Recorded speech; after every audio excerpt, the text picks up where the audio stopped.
There you go. Let me get my shirt in there. Yep, there you go. Good. All right. Welcome to this edition of More Than You Asked For podcast.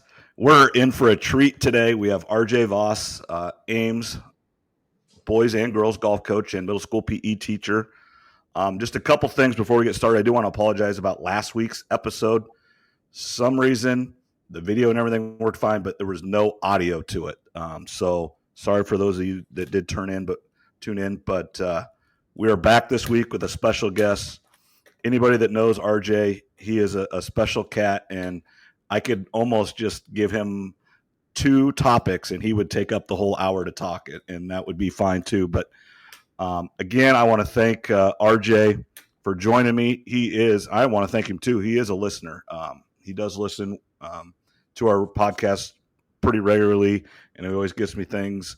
And he says he wants to be on. And being teachers, we are doing this at 8:30 in the morning on a Tuesday in the summer, so that's perfect. First, thanks, RJ, for joining us, and then just give everybody a little bit of background, where you're from, how long you've been in Ames, which is a long time. We were just talking to you and your wife about that before we started, and just a little background on you and things like that, so our audience can get to know you a little bit. All right. Sounds good. Thanks for having me. I appreciate it. I know I bother you a lot about it. I generally was just joking about coming on here. I thought it'd be funny, but I live in Ames, and I've got my family. Brietta is my wife. We just celebrated our 23rd year of marriage this last week. So that was exciting. And I have a son whose name is Jay, and he is a sophomore or junior now at DMAC in criminology. So he's going into the law force at some point, we believe. He went to Ames for till his sophomore year, played golf for me for his freshman and sophomore year, and then he went to Ballard his junior and senior year and graduated from Ballard. My daughter is Avery, and she is going to be a junior this fall at Ames High, and she is looking into going to nursing and plays 4 sports at Ames High: volleyball, bowling, plays golf for me, and right now she's in her softball season. So I spend a lot of time at the softball diamond in the summer right now, and if I'm not there, I'm usually on the golf course or working around the house. Give a couple dogs, a couple Weimaraners. You'll probably hear them barking in the podcast here if anyone comes by on the street. So, and they are pointers. One of my hobbies is hunting pheasants, and we hunt a lot. So they're Millie and Minna. I don't know. I got this lovely board back here that's got all their names of family and everyone behind me. But as far as a little bit about me, I was born in Fort Dodge, and my dad was a teacher there. We moved to Carroll when I was 4 or 5, I believe. I was in Carroll till I was a freshman, and we had a cabin on Black Hawk Lake in Lakeview. And my mother said, we are not taking care of 2 houses. So we tore the cabin down, built a house on the east side of the lake, and moved there. So I actually went to high school started out Lakeview, Auburn, then it was Wall Lake View, Auburn, and now I think it's East Sac County. So I graduated from there in 92, went to school at Minnesota at Mankato State, tried to play a little golf up there, joined the Iowa National Guard during right after my freshman year of college, and was in the Iowa National Guard for 7 or 8 years, and got my first job in Ames in 1997, I believe. Principal that was down here at the middle school was from Carroll, and I'd already taken a job in Northwest Iowa, and he called and said, hey, we got a PE job down here if you're interested, and paid a little bit more and had a little more opportunity. So I ended up coming here and was in elementary school for my first 2 years, bouncing around, and didn't like that. Our elementary PE program, we were in a little closet for an office, and had to travel schools, and our gyms were also the cafeteria and all that. So it was I was looking more for middle school, high school, but starting out, I got there. So then actually, they needed a special ed teacher for BD level 3, and coming from Minnesota, I had adapted PE minor, so I had more special ed credits than most special ed teachers in Iowa. So I did that for 2 years. That was very interesting.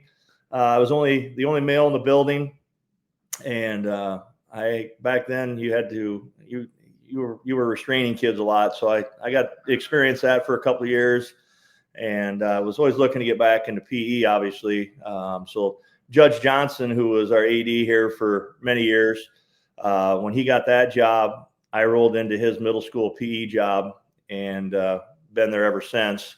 I've coached, gosh, I don't know. I coached track for years at the middle school.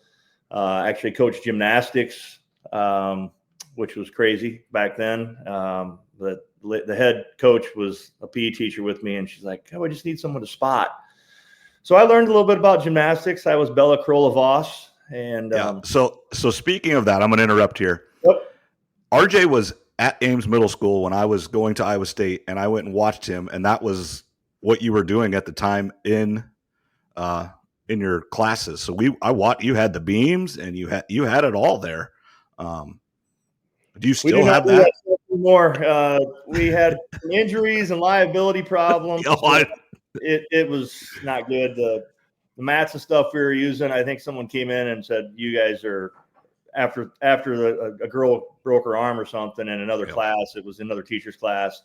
That stuff all went away, and we no longer have any of that. But that was an interesting experience. I will say I didn't know anything about gymnastics, so I got to do that. And then I started my second year. Well, they hired I always wanted to coach golf. That was one of the reasons I wanted to be a teacher. And when I first got here, the boys golf coach has just retired, and they had hired someone else. And I was like, "Oh man, golf coaches seem to stick around for a long time. I'm like, I'll never get a job. I'll never be a head coach." And ended up he was only around a couple of years and got hired out Broadmoor in Colorado. So that job opened up in '99. And I interviewed for the job. I really didn't think I was going to get it. I'm like, I was young. I didn't know much about the coaching process at a big school like Ames. And I got hired in '99. So that's when I took over the boys. So I think this is going to be my 26th or 27th season coming up this fall. And then I started, I was just the assistant girls coach with Bob Heiberger, who was the only other Ames High girls coach in Ames High history. He coached for 40 years and helped him. He was starting to have some health issues. So I took over for a season, maybe a season and a half while he couldn't be there. And he finally gave it up after 2010. And I started head coach then. So I think this was my 15th season as girls coach.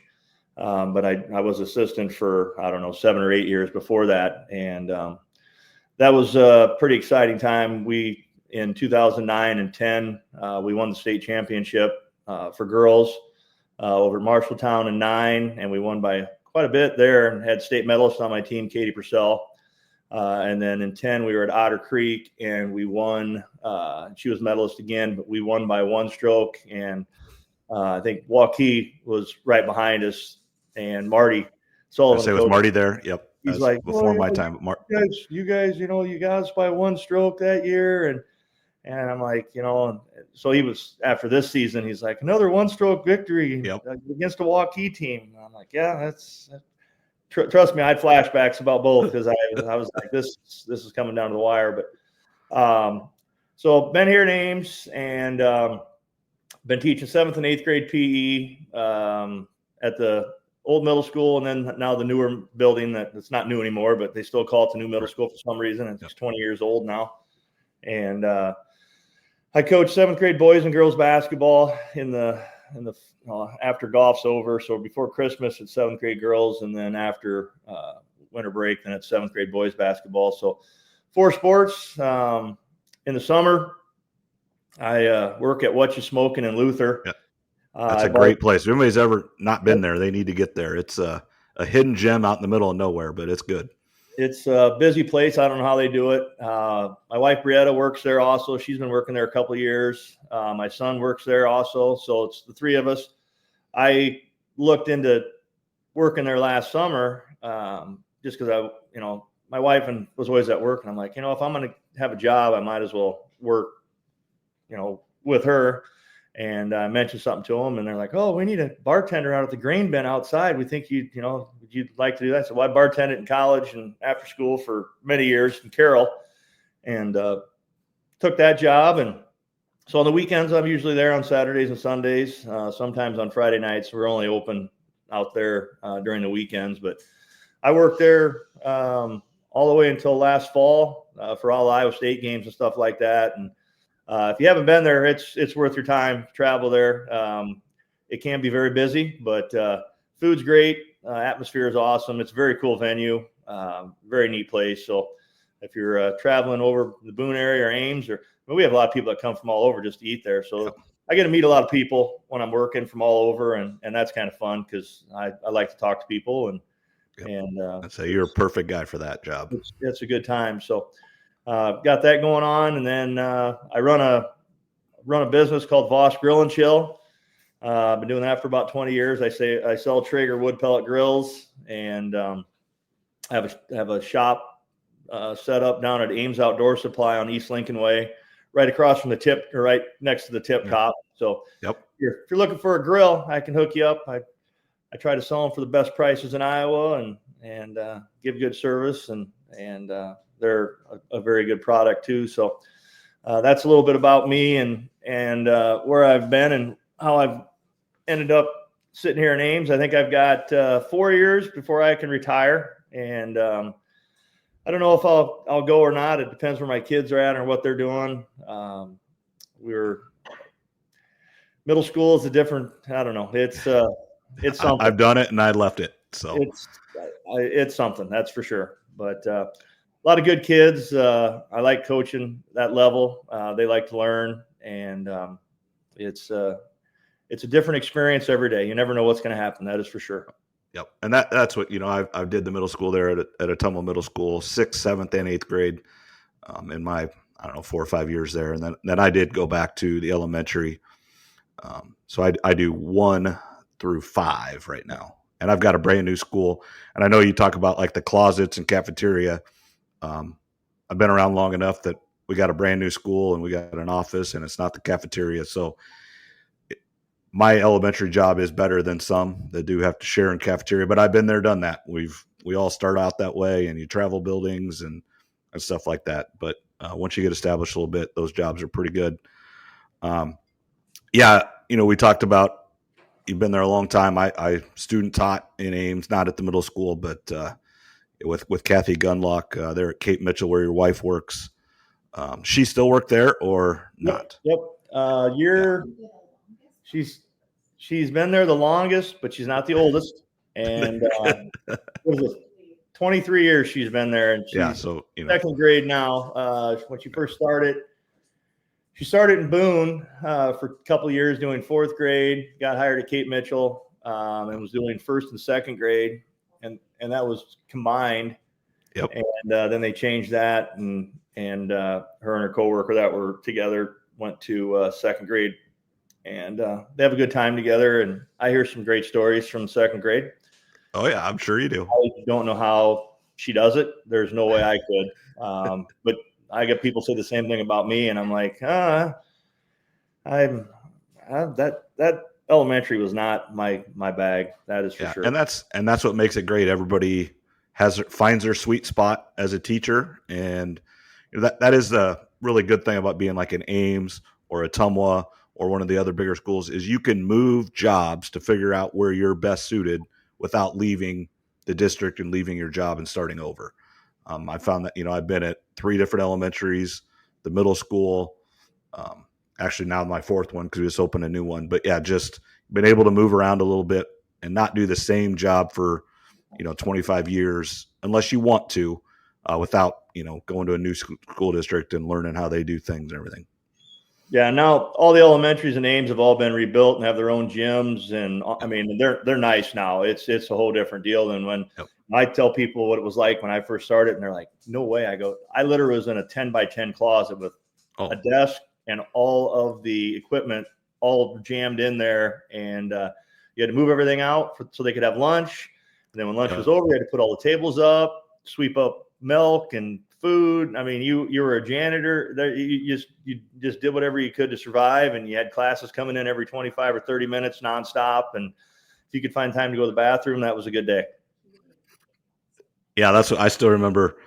Kathy on our computer, a little thing next to her, had each daily schedule because it was not the same every Monday or Tuesday. It wasn't an everyday thing. It was I mean, she was an unbelievable teacher, did a great job, but just the schedule was so unique that she couldn't remember it each day. So she had to have it on a little thing right next to her computer and look at it every morning. Like you said, you were just as much a janitor as you were a PE teacher. I mean, I was in 3 different buildings my first 2 years, bouncing around to Wilson Beardshire, which isn't around anymore. Yep. I was at Edwards, and then I was out at the middle school also, doing some. I was like I don't even know what it was called back then, but they filled me so I was full time. So I bounced around 3 buildings because the elementary PE job that we had was like 0.7. Right. And that's why, I mean, it was kind of a revolving door. People would take that job for a year or two and then move on to another school for a full-time job. And that's one of the reasons I went to that special ed job. I'm like, I'd really like to be in a building all day long and not the same. And Tim Taylor, who was our HR guy back then and then was superintendent, he's a big golfer. He came to me and he's like, "Hey, we really need you." And my dad was a special ed administrator in Carroll, and he's like, "Hey, it'd be great if you could, help him out." And so they both talked me into that, and that was an experience I'll never forget. I taught math 1st through 5th grade with level 3 BD kids, and I had like 5 boys in my class, and that was it. And it was an easy job for me being a male there, just because a lot of those kids did not have a father at home, and it was. When I was at that building, I met my wife. She was student teaching there. So if I wouldn't have taken that job, I probably wouldn't have met her either. So it all worked out. She was student teaching for Karen Hoiberg. So Karen Hoiberg always thinks that, she always sends us something. "Hey, I set you guys up. I was the matchmaker." Yep. So she gets a kick out of that. And it was, then I moved on and the evolution of when I first started PE, we were team teaching. We were in the old middle school. We had 1 gym. We had 7th and 8th graders. I mean, we had 65 kids in a class, trying to move them around all different places. I mean, we were pretty creative. We had a balcony and a wrestling room, and we used the cafeteria sometimes when that was open. I mean, it's not like it is today where we have a couple gyms and locker rooms and everything is, it's like it should be again, I guess, more than how it was back then when you just made do. But pretty exciting. Yeah, make and do is just, and as a PE teacher and special.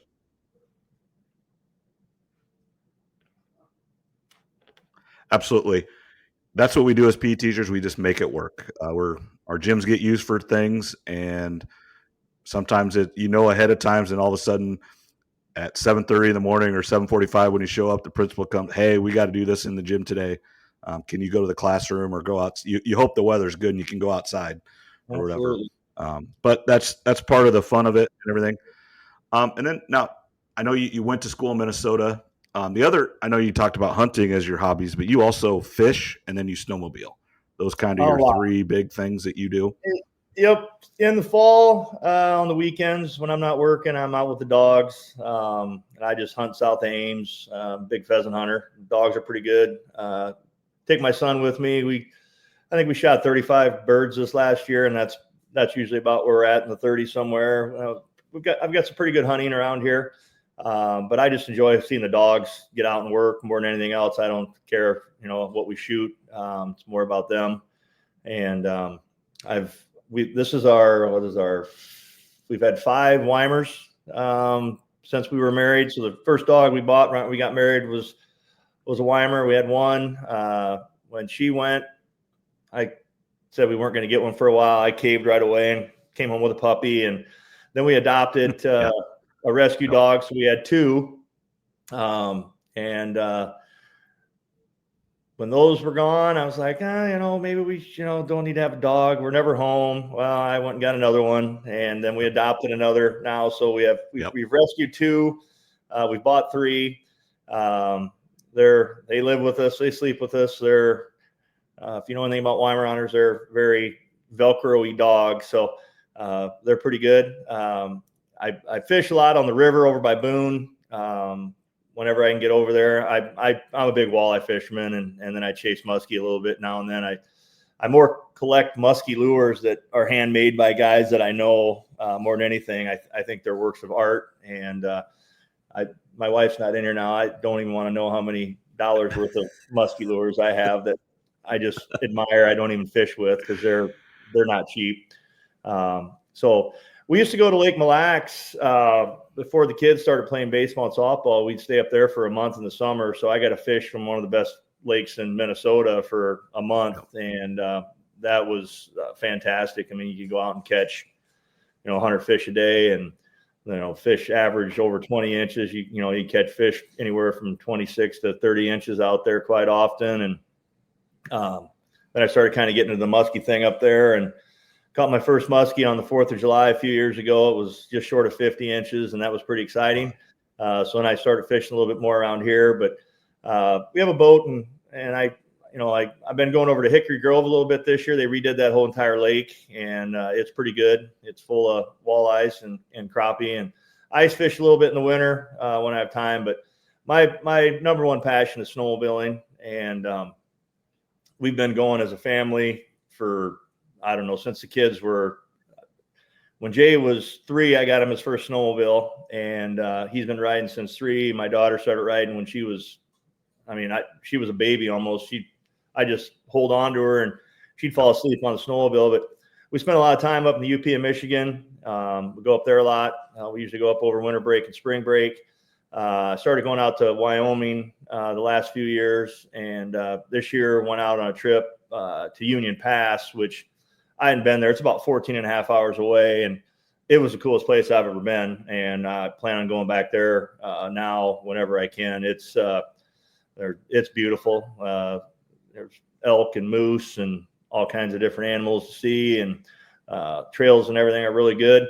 I'm starting to get up there in age, so I have 2 other guys that are younger than, me and one of my best friends. We're both the same age. We went to Mankato together and ran the intramural program up there, and connected with him. So we go with his son and another guy. So whenever we get stuck, they dig us out. So they can pull you out. Yep. They're like, you just stay on your sled. We'll get you out of the snow, you old man. And I'm like, oh, thank you, because I'm not digging out. I'm 19 feet of snow, and I'm at the bottom of it. But we have, what do we have? 5 snowmobiles, and we try to go whenever we can.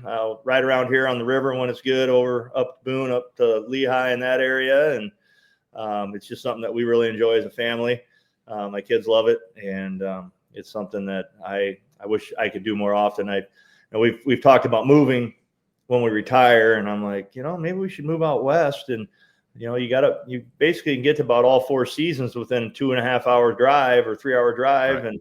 And maybe head out that way instead of looking at flat cornfields. We'll look at the mountains for our retirement, but we'll see. Who knows what's going to happen? I'm a big Skidoo guy.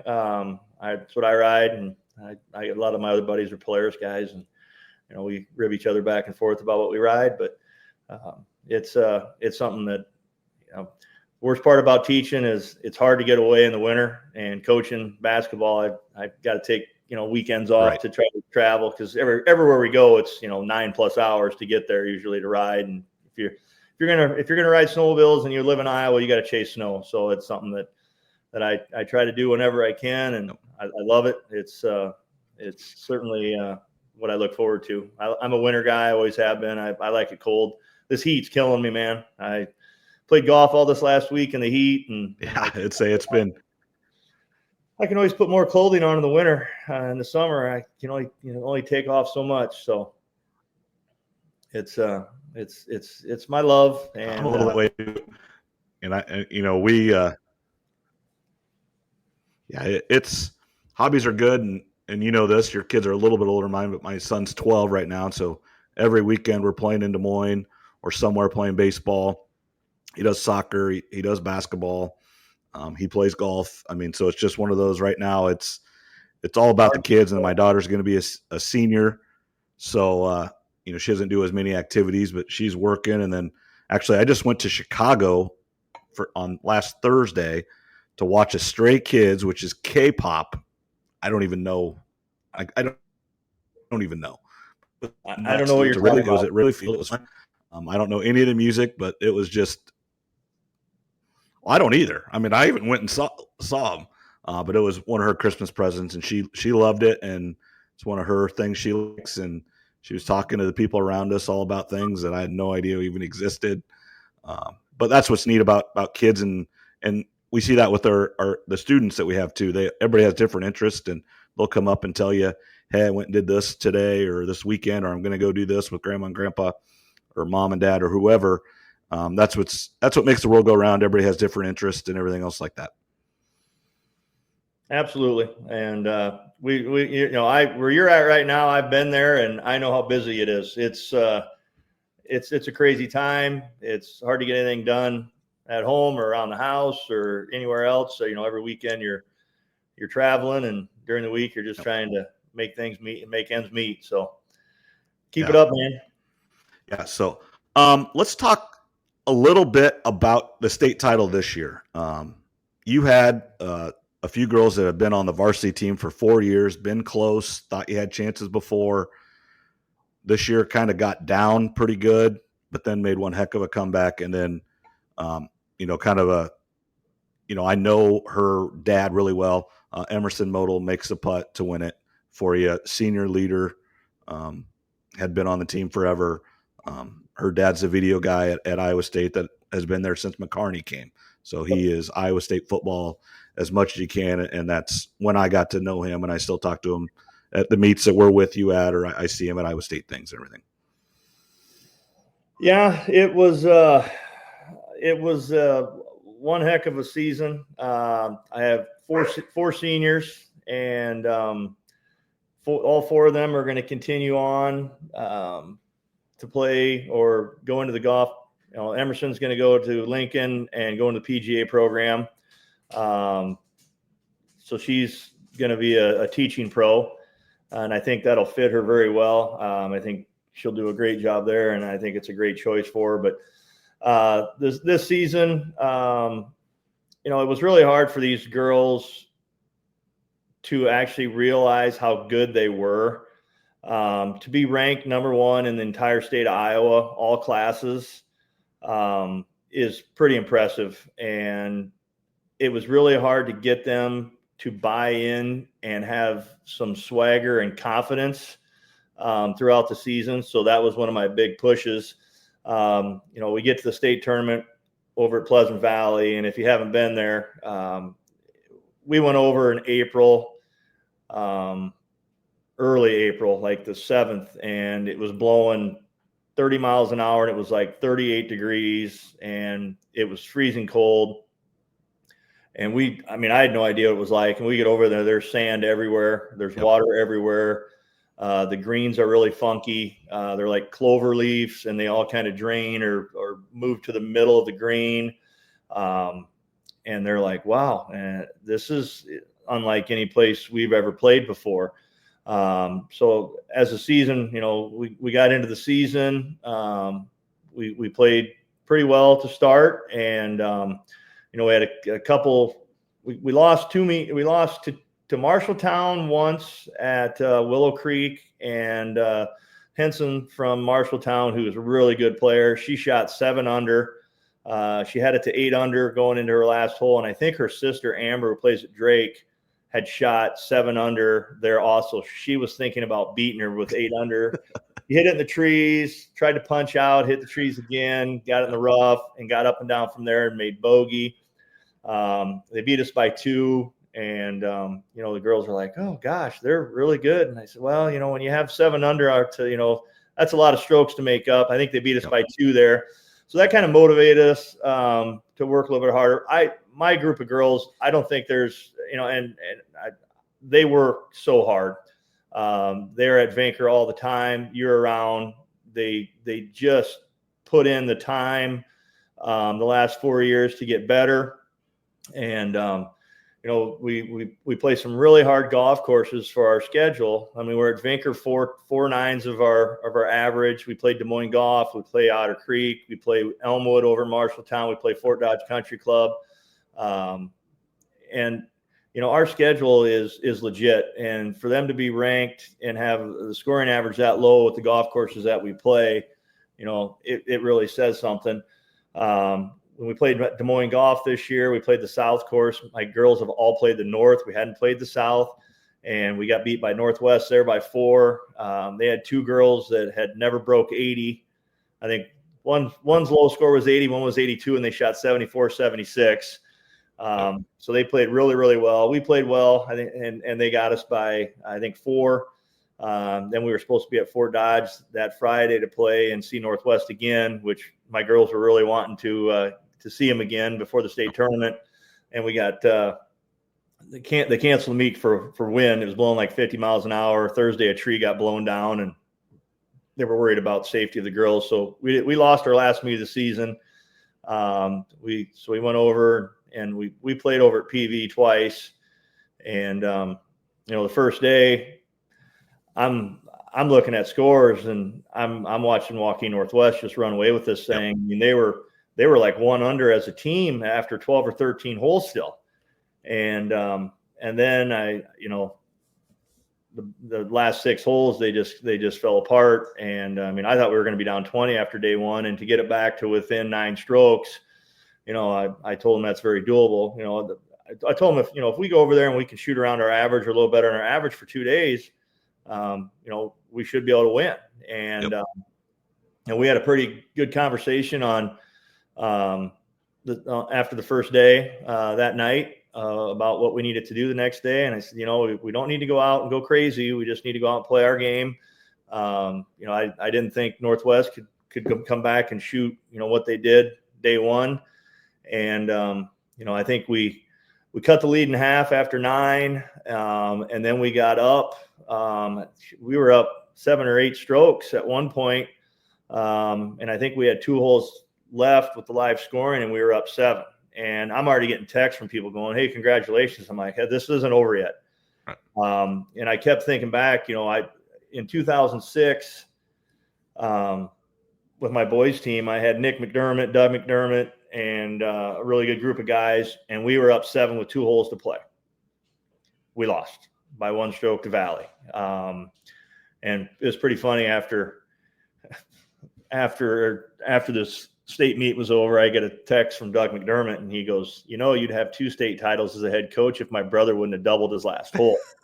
Well, then Nick gets in on this, and they're going back and forth. And, Nick rides Doug because Doug finished dead last at the state tournament. He was the worst score of every team there. So they go back and forth. And so I've got deja vu here. I'm just going, this isn't happening. This can happen again. And then, we came in 17 and 18, and 18 was playing into the wind. There's a trap in front. You got to lay up or you got to go for it. If you go for it, water comes into play. And then the green the pin was tucked left. There was a trap right in front of it. Very difficult hole. If you laid up, you still had 155, and you had to hit it probably 170 to carry everything to get it to the green and take the trap and water out of play. And that's not a real good distance for my girls hitting that club. And we end up going, I think we were 7 over as a team on 18. And one of our scores got entered incorrectly. So when Emerson steps up to 18, and she has no idea where we're at because she does not look at scores, and I didn't tell her. I thought we had a 2-stroke lead. And all of a sudden she's on the tee. She hits it and it drops to 1. Well, they corrected a score. And I'm like, we have a 1-stroke lead. The PV girl hits driver right at perfect shot. She is laying 50 yards from the green. And I'm like, wow, she has a chance to make birdie here. Emerson lays up and she gets a terrible lie in the rough. She's like, I don't think I can hit this shot. And I'm like, no, you're fine. Just, we got to hit something about 160. She's like, well, I'm just going to hit my 7-iron so I can get out of this grass. She does. It bounces, hits the hard pan, rolls right into the trap, right in front of the pin, which is almost impossible shot to get up and down from there. And, like I said, I didn't know where we were at yet. She gets up there and she's got probably 30 feet of sand in front of her. And then there's some rough, and then it drops down to a pin that kind of pins on a hump, and it goes left and right. And she's like, I can't hit this shot. And I'm like, all you got to do is get out of the trap. If you get it out of the sand, it's going to roll down. It'll be by the pin. You'll be fine. She was shaking. As you would. I mean, she knows what's at stake. She may not know exactly, but she knows what's at stake. Yep. And she's the last group. So there's, 500 people standing behind the green. And she gets up there, and no one took video of that shot, which I would love to see, because it was unbelievable. She hits it. It trickles into the rough, catches the fringe, rolls down, and comes to rest about 5 feet left of the pin. And every single girl that had that putt missed that putt right by 6 inches because it just fell off to the right. And, she's on the green, so you can't say anything to her. The PV girl kind of chunks her wedge in there, so she's got like a 65-foot putt, and it's a very difficult putt. So I didn't know what was going to happen. She hits it to about 6 feet. She was actually out, and I don't know why Emerson putted first, but she got up there. And at this point in time, all I know is that if she makes the putt, we win. If she misses it, we tie. I didn't know if she misses that putt, we take third place. So that putt was for winning it or third, because we had a 3-way tie, and it would have went to our fifth score, and we had the third worst fifth score. So she lines it up, and I'm kind of behind her, and I'm like, gosh, I just don't know if she's playing this enough. Well, she hits it firm enough. It just starts sneaking right and grabs the side of the hole and falls in. And Drew, my assistant, he looks at me and charges at me and jumps up. I grab him. We're jumping up and down, going crazy. And Emerson turns around and looks at us. She goes, did we win? And I'm like, I probably can't say what I said out loud, but yeah, I said we won. And that was the best 4 I've ever seen. And, like I said, it ended up being a deal where if she misses that putt, we might still be at that golf course on the green. You're picking us up with a spatula, because it would have been devastating to miss that putt or have that chance to win. And, Dave Combs at Northwest, I ran into him at State Co-Ed over at Boone, and he goes, hey, how you doing? I go, well, I haven't really slept yet. I said, I keep waking up to Emerson missing that putt. And he goes, funny you say that. He goes, I have that same nightmare every night of her making that putt. And we both laughed at it. But, for them to come back and I've got 4 girls that can really get it around. Macy Button, who moved here from Spirit Lake 2 years ago. Without her, we have no chance at winning a state title. We were just missing one piece, and she's going to go to Morningside. She is going to be a really good player. She hits it a long ways. Her coach up there is super excited about getting her. They're going to be really good. She's a pilot, and they have an aviation program that they just started up there. That's all brand new hangar and all this. So she's excited to go there. And Steve Smith came to me at the TCI showcase, and he goes, why didn't you tell me about this Macy Button girl? I go, she has no interest in playing for you, Steve. She has to go with her aviation program. He's like, oh, man. But yeah, turn down Drake to go to Morningside. You don't think of that, but that's a great decision by her. She knows what she wants to do. You got to go find the program that works for her. Yep. She is very with it. She has a plan, a program. Parents are very supportive.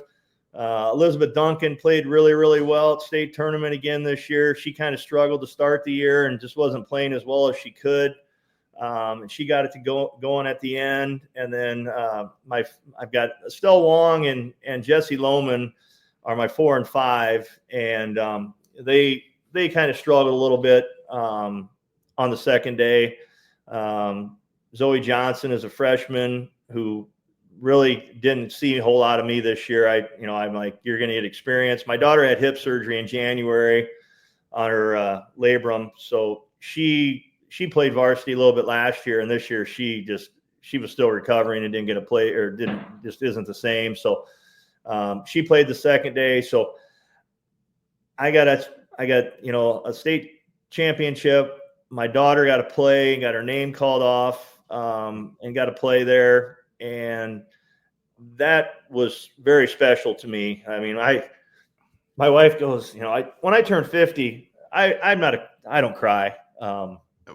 When I turn 50, I get pretty emotional at our banquet and different things. And she goes, we've been married 20 some years and I've never seen you cry. And she goes, I've seen you cry more times this last year than I've ever seen anyone cry. And I go, anytime I talk about this state championship, it's something that's very special to me. I mean, it's something I really tried to get done in my coaching career, and being a part of it 9 and 10 as assistant isn't the same as being the head coach, but right.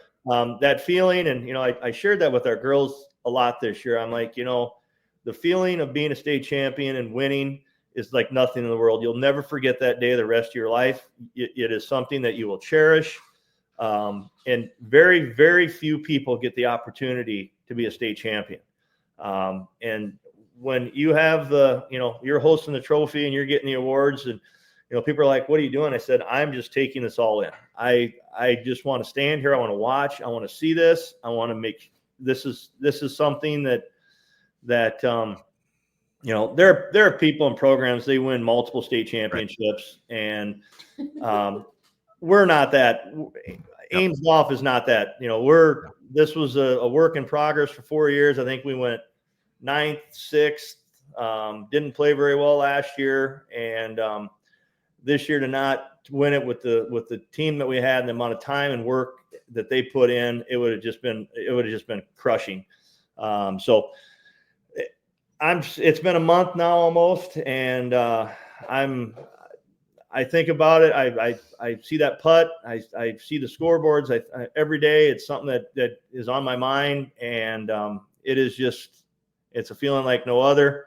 I wish every coach and every player in the state would be able to have the experience and chance to win a state tournament and see what it feels like, because it's so special. And I couldn't be happier for these girls. They deserved it. They live at the golf course, and there's no words for the feelings that you have when you win one, and you win it like that. Especially, I mean, we had some drama on our team all season, it seems like, and it wouldn't be a finish for Ames without drama at the end. And to finish like that is something special. So very cool. And like I said, I'm looking forward to boys season. It really re-energizes you as a coach, and seeing what you need to do and what you have to put in to get something like this out of your team. So, yeah, that's what, in the real life, I'm the assistant boys coach. I kind of like what I'm the head girls and assistant boys. Kyle Kramer, great coach here, is our boys coach, and won a state title with Kale Leonard. Ottumwa, history of Ottumwa golf is really good, like as good as there is in the entire state. Now, we've had some individuals be really good lately. Our teams haven't been as good, but we've had some individuals really good. But just talking about the time and the effort, and the summer golf is so important. And then for girls, the off season, finding a winter place to play is so, important. And that's the one thing I've tried to do. And we've gotten better. You've seen us. We're better today than we were when I started, 6-7 years ago. And that is, we have access to Indian Hills, and they're one of the best golf programs in the country at the JUCO level. And they allow us to use their spot. And I know Ames has some spots, and other girls, go down to Des Moines for access and stuff for different things. But for the boys, this summer tour is so important for them to be ready to go on April 8th or August 8th, because the things that people don't understand, the first day of practice is also the first playing date. I mean, literally, you don't even have to practice or qualify. You can just show up and play. And that's on the boys to just show up and work and be at the golf course all year. And then the girls, obviously, in the wintertime have to do it on their own. Because, again, April 1st or March 27th, whatever day that first playing date is, you can't get on the course. There's many times your first time really on the course is a first meet. Yeah, and that's usually in April. It's, Greg Dingle has task force at Vinker that goes year round, and that's been a huge help. I mean, here's the other thing.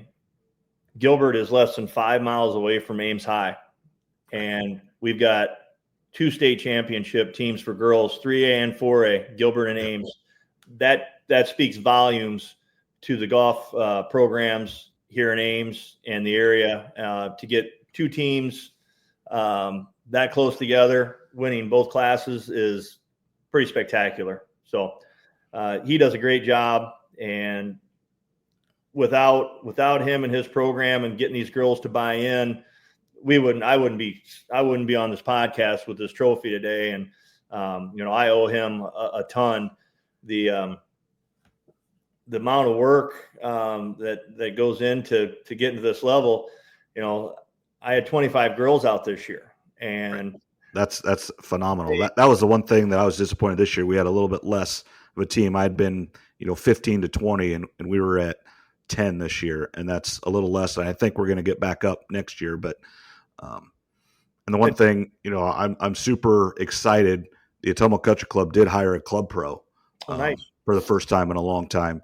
So we have a club pro. He's doing junior stuff along with Michael Wietrich. You remember Michael? Yep. As Indian Hills coach. He's going to end up passing it off because he's done it the last few years, but he helps as much as he can, and he's doing a high school program, everything. So the future is getting better in Ottumwa. And again, it's the golf community, and Ottumwa's a golf town. I mean, we have 2 courses. They're both busy.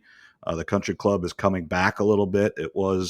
There's more members there, and then at Cedar Creek, it's always busy. And Ames has several courses, and then once you get even outskirts of Ames or just right around, there's courses around. So there's lots of golf opportunities in Ottumwa and Ames. And as you said, both of our schools, we don't win state titles regularly. It's not Waukee or Northwest or PV. I don't know what's going on over there at PV right now, but they win in everything. They're in the state tournament. It doesn't matter what sport it is, boys or girls, they are right there. It's unreal. The program that school just manufactures trophies, right. And they are legit. And that was the other thing. Going in Northwest, they'll be back next year. They'll have a really good team. PV will be really good again. I mean, I don't see either one of them teams falling off. They'll be right back at it again. One of the I had 25 girls at practice this year, and I got a bunch of new girls, and they have no idea what golf is about. And I said, okay, I want you 4 seniors. Give me a rundown of what you do per week, month, for year to get to where you are.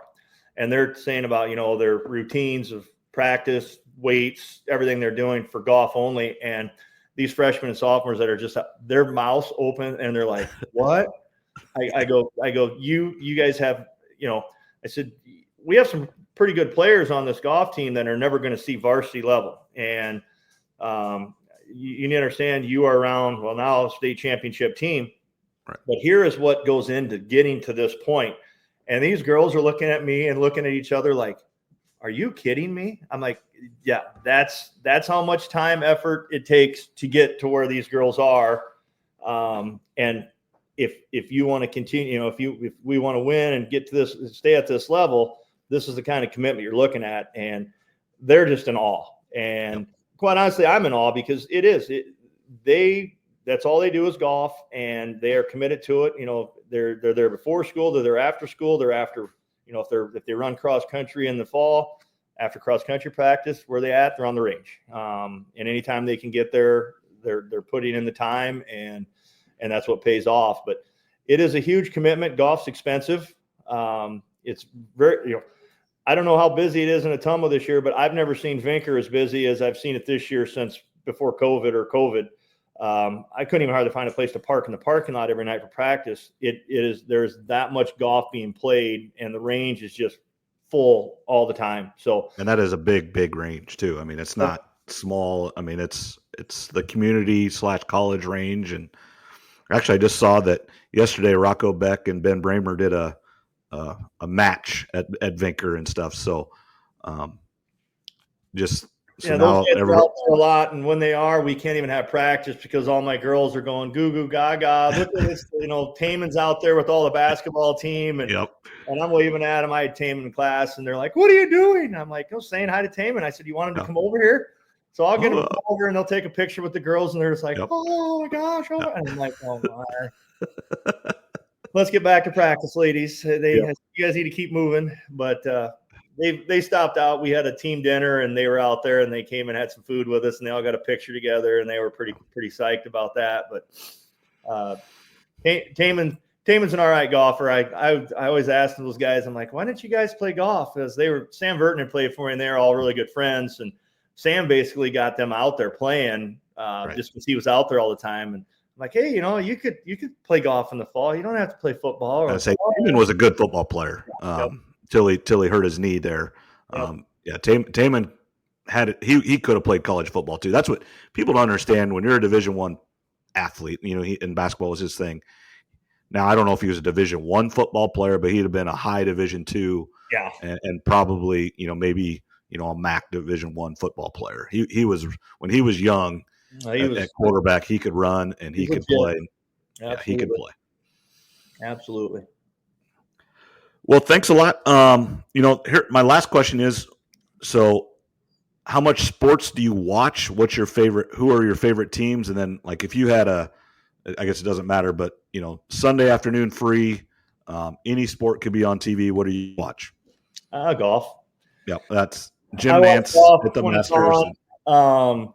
So I'm a Cubs fan, and when they're playing, I watch the Cubs, and they got a pretty good team this year and doing all right finally again. We'll see how they hold up after All-Star break, but then I'm a Cowboys fan. I've been a Cowboys fan since I was 3, and so I've got to endure that. Yeah, I feel sorry for you. Hopefully, if you ever listen to this, me and Trevor make fun of the Cowboys a lot. This year's the year, baby. It's every it's been that way for 35 years. If they can stay healthy, I think they're going to be better than what people think this year. But the NFL is so much about injuries and one lucky play, or it just has to go your way. It never goes their way, and it's all self-inflicted because it's Dallas. But so I endured Dallas during the NFL season. I watch a lot of the women's basketball now. I'll watch about any of the games that are on. I just think it's pretty good basketball, and I like watching Caitlin Clark. I'm an Iowa fan. I live in Ames. I root for both, but I've been an Iowa fan since I was little, and I go to Iowa State stuff. But when they play each other, I'm rooting for the Hawks. And other than that, any sports that's on is basically what I'm watching. I don't watch much else when I have the TV on, but it's a little bit of everything. As long as it's a good game, I don't care. And I'm not a betting guy. I don't bet on sports. I don't have the greatest memory when it comes to all the players and stats and all that. I just kind of watch it and enjoy it when I have it on. I guess the only other thing before we go I wanted to bring up was the Iowa High School Golf Coach Association. Yep. I serve as president for that, and I try to get as many teams throughout the state to be members. I think we just posted. We gave away 7 $500 scholarships to boys and girls golfers in the state, and that is the only. I got 7 applications. So everybody that applied. If you applied, you got one. Last year, I think I only had 4 or 5. Okay. So that's something we're trying to grow a little bit. People just, I don't know what it is. It's only $500, but $500 is a lot more than nothing, and it is an opportunity there. We do the rankings. We do first team, second team, all state, all tournament teams. We have a banquet over in the last 2 years have been over in Iowa City during the golf coaches clinic, where we have coaches of the year, Hall of Fame players, and inductals into the Iowa Hall of Fame for golf. And it's a really good thing to be a part of if you're a coach in Iowa, whether you're boys or girls. So that's my plug for the Iowa High School Golf Association. Paul Niedermeyer is the vice president. He is the man. He's retired. He does everything. I owe him a lot. He's like, oh, I don't have anything better to do. So he's the one that sends all the emails out and takes the applications and does all those things. So we have a board, about 10 or 12 people from across the state that we just kind of run some things through them, but more or less Paul and I kind of take care of most of the things. Eric Perry's another guy, was ex-president from Clear Lake that has some involvement with it, but it's something that we try to do, to grow the game of golf in Iowa and recognize. We have all academic awards too. So Rich Gard does that out of Decorah. So it's just another way to recognize your golfers in the state of Iowa for doing great things. So if you don't know anything about that, get online, become a member, and it's something that I've done. I've been on the board since we started, and I think I've been president for about 10 years because no one else wants to do it. So yeah, keep doing that. The one other thing with golf, the online app this year was a phenomenal thing. What can we do to get more schools to do it? That would be the one thing. I think this year it's for some, it was the cost, which it's $100 it's a team a season. And, right. My argument there is I go, hey, go to your AD and ask them how much they spent for huddle or how much they spend for the things they spend on other sports. They said, it's $100 for boys, $100 for girls, $200 for the season. It's tremendous. It works great. The other thing, a lot of people this year, they were waiting to see how it went. Yes. And then for next year, they'll join and be a part of it. I think I live scored through Kodiak every meet we had, whether it was my meet or on the road, just because parents and grandparents and spectators and me as a coach, I want to see how my players are doing in real time.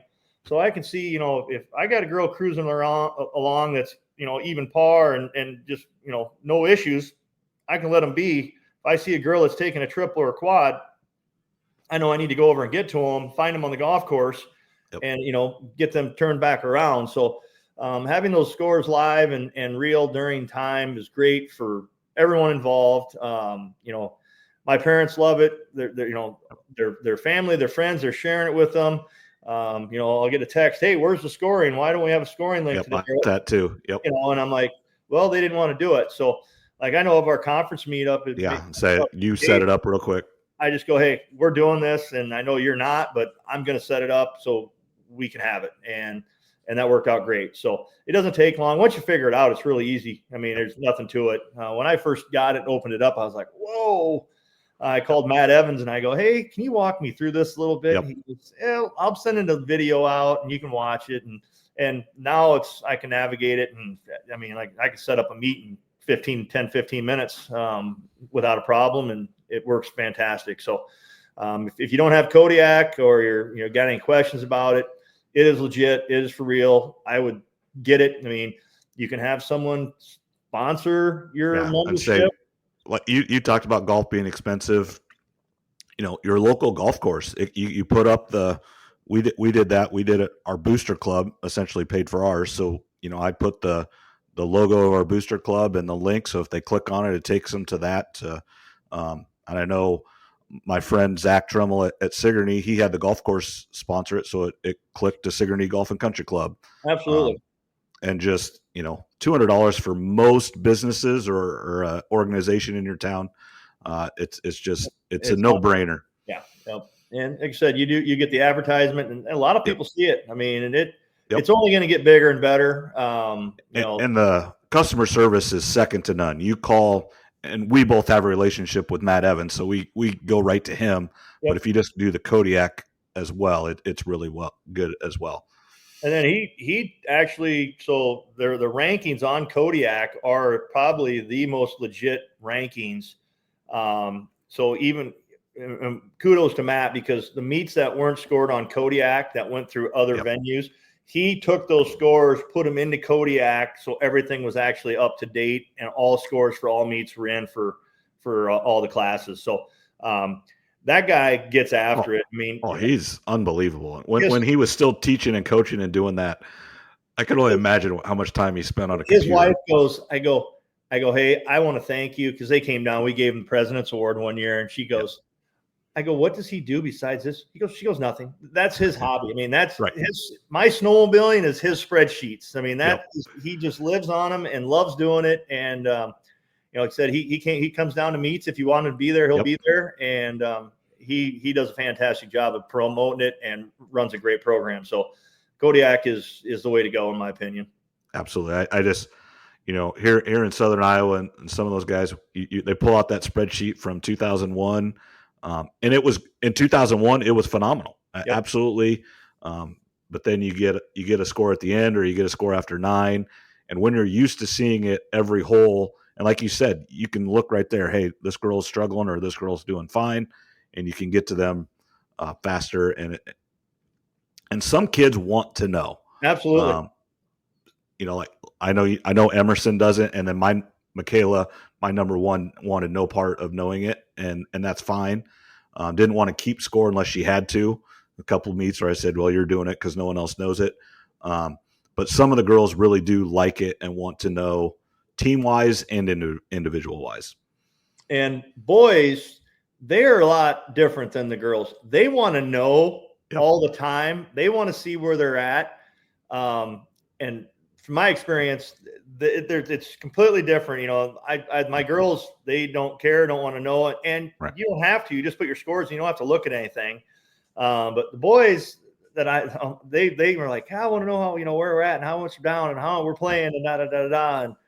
And so, you get both sides of it. You don't have to look. And if you want to know, you can look it up. And I always look back, and I'll never know, but if Emerson knew that she had to make a par to win the state tournament on the last hole of the state meet, I don't know what would have happened.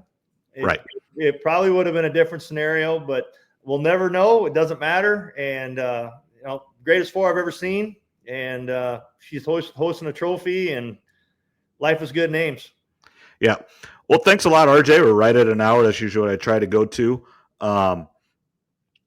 Again, congrats. You've always helped me a lot in my, I think it's 7-8 years now I've been coaching. We do appreciate everything you do for Iowa high school golf. One other thing, Johnston and that new TCI tournament that they had, that kind of top, 50 boys, 50 girls, whatever they decided to do. 48 showcase. Yep. That was a real good thing. And another thing just to promote high school golf. Carson Haddle, and he's doing stuff on Twitter and everything. It's the amount of work that goes into doing something like that is unbelievable. Steve Smith, who coached at Johnson, and Carson was his assistant. Carson took over for Steve. Steve goes, dude, I don't think that guy sleeps. He goes, he is always just go, go, go, go, go, go, go. And about 10 years ago, I proposed doing this individual state championship at Vinker after the season was over. Right. I got very little traction from the state. I got very little interest from other coaches or people to help out.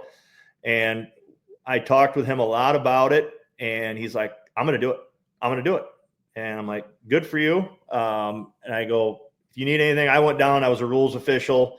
So I worked for him. But everything about it was great. The biggest, the only complaint I heard is TCI is it's not good right now. Difficult golf course to walk, to spectate. The college coaches that I talked to that were there, they're like, we can only, and so parents were complaining about, why aren't these coaches watching? Well, then the coaches are, and I'm asking the coaches, hey, well, we can only see one hole at a time, and there just isn't any areas where there's more than a hole where you can actually get, or even get around on the golf course to see other people. So I know it's going to be at TCI next year again, for sure. He said it was a 2-year deal. I think the only feedback, and I shouldn't say it's not negative. I mean, it Yeah. is what it is. I'd say certain golf courses are just that way. Maybe just having it at a different venue. And TCI is a cool golf course, great course. Number 9. Could they get it to Hyperion? Maybe. I mean, that would be better. I mean, that's private, and yeah. A lot of the college coaches brought up Otter Creek, just because basically by the clubhouse there you got 6 holes that you can sit and watch and see, and I like having it on a legit golf course. It's kind of nobody's home course, right? It's a great place, great course, but spectator wise, it's very difficult. So yeah, and it's just walk. It's not built to walk. I mean, there's the newer courses. If the course was built in the last 30 years, it's not built to walk. Right. That's just not how they build golf courses anymore. I spent half the day giving coaches rides up and down the hills because they're like, "Oh, I don't want to walk this." So, the Iowa women's coach and Steve Smith, the Drake women's coach, both got on my cart and like, "We don't really want to go down this big hill and back." Like, I'll give you a ride, and so I got to talk to them a little bit. And the Iowa coach, she was over at Pleasant Valley, and she goes, "You're the Ames coach, right?" And I go, "Yeah." She goes, "Man, were you working your butt off those last 6 holes?" I said, "Yeah, I was losing my mind because it was a fight to the finish." And she goes, "Yeah, it was something." She goes, what a finish for a state tournament." I said, "Yeah, we were on the right end of it, thank goodness." Yeah. So nope, very good. Again, thank you for having me. I appreciate it. Love it. I've been trying to tell people, I'm like, you got to subscribe to this. Morgan, you asked for, like, what are you talking about? I said, this podcast is a great guy from Ottumwa, Oskaloosa, I guess, or whatever. He puts it together. And I said, I go, one day I hope to be on there. And I guess that day finally came. Nope. That's what again, we can have you on again whenever you want to. Maybe we do it, during the boys season, or maybe right after the boys season as well. Anything to promote golf in the state of Iowa, I'm for. I just think that, news coverage is very shaky on TV and even the paper and all that. It's just, there's so much other stuff going on. Now that we have, Twitter and Bound and all that, I think we could get more stuff on there and do a better job. There's that new Iowa Twitter account or whatever, or X account, whatever. Prep golf. Iowa Preps, they do everything. And that is one thing I tell my girls. We have a great paper guy here in Ottumwa. Scott Jackson, he's got, 5, 6, 7 schools. And if he can be there, he's there. That's awesome. He's not at our event. He is at another event. He's not sitting in the office just writing. And that's for all the sports and all the towns right around Ottumwa as well. Sometimes the girls are like, he's coming to talk to me again. I'm like, that's a good thing. That's absolutely great. You guys are close enough to the Des Moines market that, the Register's not covering you, and the Ames paper's owned by the Register, same people. You won a state title and probably got less coverage than we did as a middle of the road 4A program.